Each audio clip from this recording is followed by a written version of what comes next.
शिव पुराण, रुद्र संहिता, विभिन्न पुष्पों, अणु तथा जलादि की धाराओं से शिव जी की पूजा का महात्म्य। भगवान ब्रह्मा जी बोले, हे नारद, जो लक्ष्मी प्राप्ति की इच्छा करता हो वह कमल, बिल्व पत्र, शतपत्र और शंख पुष्प से भगवान शिव की पूजा करे। हे ब्राह्मण, यदि 1,00,000 की संख्या में इन पुरुषों द्वारा भगवान शिव की पूजा संपन्न हो जाए तो सारे पापों का नाश होता है और लक्ष्मी की भी प्राप्ति होती है, इसमें संशय नहीं है। प्राचीन पुरुषों ने 20 कमलों का एक प्रस्थ बताया है। 1,000 बिल्व पत्रों को भी एक प्रस्थ कहा गया है। 1,000 शतपत्र से आधे प्रस्थ की परिभाषा की गई है। 16 पलों का एक प्रस्थ होता है और 10 टंकों का एक पल। इस मान से पत्र, पुष्प आदि को तौलना चाहिए। जब पूर्वोक्त संख्या वाले पुष्पों से शिव जी की पूजा होती है तब सकाम पुरुष अपने संपूर्ण अभिष्ट को प्राप्त कर लेता है। यदि उपासक के मन में कोई कामना न हो तो वह पूर्वोक्त पूजन से शिव स्वरूप हो जाता है। मृत्युंजय मंत्र का जब 5,00,000 जप पूरा हो जाता है तब भगवान शिव प्रत्यक्ष दर्शन देते हैं। 1,00,000 के जप से शरीर की शुद्धि होती है। 2,00,000 के जप से पूर्व जन्म की बातों का स्मरण होता है। तीसरे लाख पूर्ण होने पर संपूर्ण काम्य वस्तुएं प्राप्त हो जाती हैं। चौथे लाख का जप होने पर स्वप्न में भगवान शिव का दर्शन होता है और 5वें लाख का जप जो ही पूरा होता है भगवान शिव उपासक के सम्मुख तत्काल प्रकट हो जाते हैं। इसी मंत्र का 10,00,000 जप कर लिया जाए तो संपूर्ण फल की सिद्धि हो जाती है। जो मोक्ष की अभिलाषा रखता है वह 1,00,000 दर्भों द्वारा शिव का पूजन करे। मुनि श्रेष्ठ, सर्वत्र लाख की संख्या समझनी चाहिए। आयु की इच्छा करने वाला पुरुष 1,00,000 दूर्वों द्वारा पूजन करे। जैसे पुत्र की अभिलाषा हो वह धतूरे के 1,00,000 फूलों से पूजा करे। लाल डंठल वाला धतूरा पूजन में शुभदायक माना जाता है। अगस्त्य के 1,00,000 फूलों से पूजा करने वाले पुरुष को महान यश की प्राप्ति होती है। यदि तुलसी दल से शिव की पूजा की जाए तो उपासक को भोग और मोक्ष दोनों सुलभ हो जाते हैं।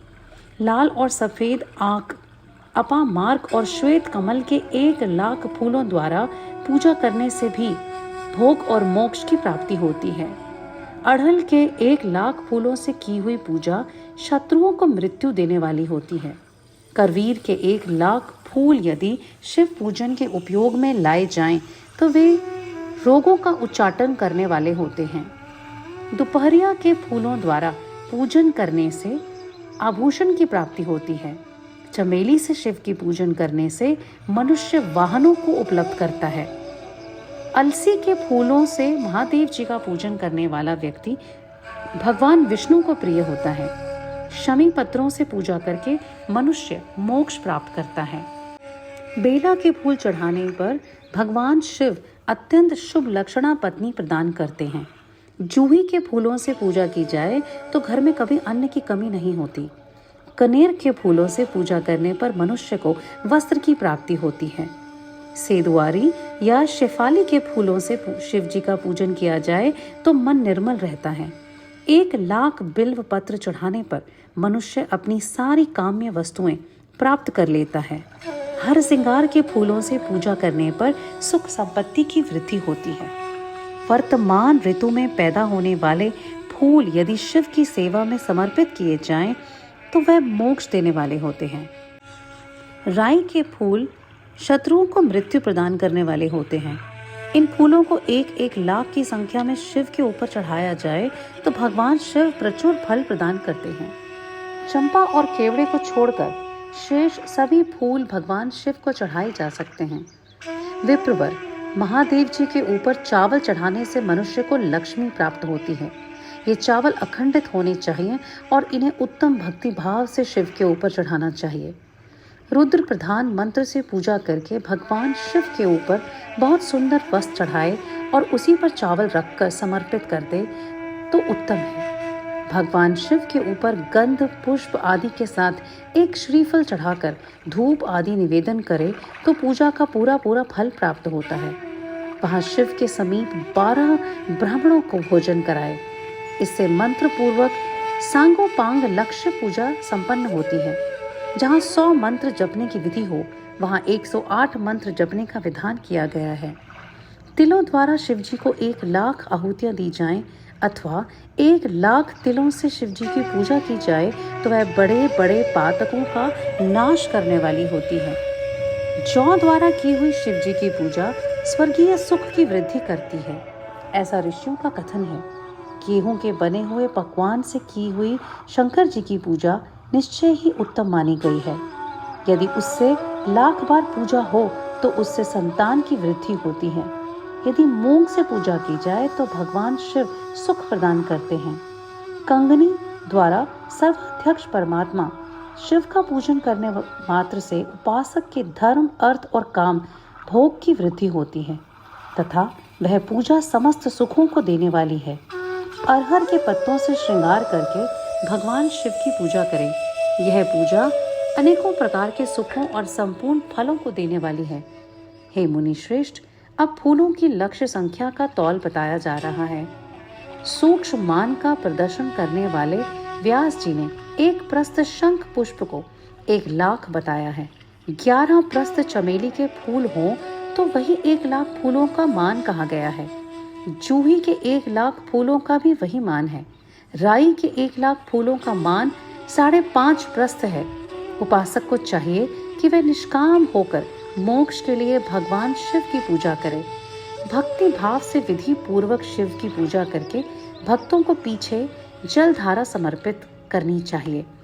ज्वर में जो मनुष्य प्रलाप करने लगता है, उसकी शांति के लिए जलधारा शुभकारी बताई गई है। शतरुद्रीय मंत्र से, रुद्री के 11 पाठों से, रुद्र मंत्रों के जप से, पुरुष सूक्त से, 6 ऋचा वाले रुद्र सूक्त से, महामृत्युंजय मंत्र से, गायत्री मंत्र से अथवा शिव के शास्त्रोक्त नामों के आदि में प्रणव और अंत में नमः पद जोड़कर बने हुए मंत्रों द्वारा जलधारा आदि अर्पित करनी चाहिए। सुख और संतान की वृद्धि के लिए जलधारा द्वारा पूजन उत्तम बताया गया है। उत्तम भस्म धारण करके उपासक को प्रेम पूर्वक नाना प्रकार के शुभ एवं दिव्य द्रव्यों द्वारा शिवजी की पूजा करनी चाहिए और शिवजी पर उनके सहस्त्र नाम मंत्रों से घी की धार चढ़ानी चाहिए। ऐसा करने पर वंश का विस्तार होता है, इसमें संशय नहीं है। इसी प्रकार यदि 10,000 मंत्रों द्वारा शिवजी की पूजा की जाए तो प्रेमः रोग की शांति होती है और उपासक को मनोवांछित फल की प्राप्ति हो जाती है। यदि कोई नपुंसकता को प्राप्त हो तो वह घी से शिवजी की भली भांति पूजा करे तथा ब्राह्मणों को भोजन कराए। साथ ही उसके लिए मुनीश्वरों ने प्रजापत्य व्रत का भी विधान किया है। यदि बुद्धि जड़ हो जाए तो उस अवस्था में पूजक को केवल शर्करा मिश्रित दुग्ध की धारा चढ़ानी चाहिए। ऐसा करने पर उसे बृहस्पति के समान उत्तम बुद्धि प्राप्त हो जाती है। जब तक 10,000 मंत्रों का जप पूरा ना हो जाए तब तक पूर्वोक्त दुग्ध धारा द्वारा भगवान शंकर का उत्कृष्ट पूजन चालू रखना चाहिए। जब मन में अकारण ही उच्चाटन होने लगे, जी उचट जाए, कहीं भी प्रेम ना रहे, दुख बढ़ जाए और अपने घर में सदा कलह रहने लगे, तब पूर्वोक्त रूप से दूध की धारा चढ़ाने से सारा दुख नष्ट हो जाता है।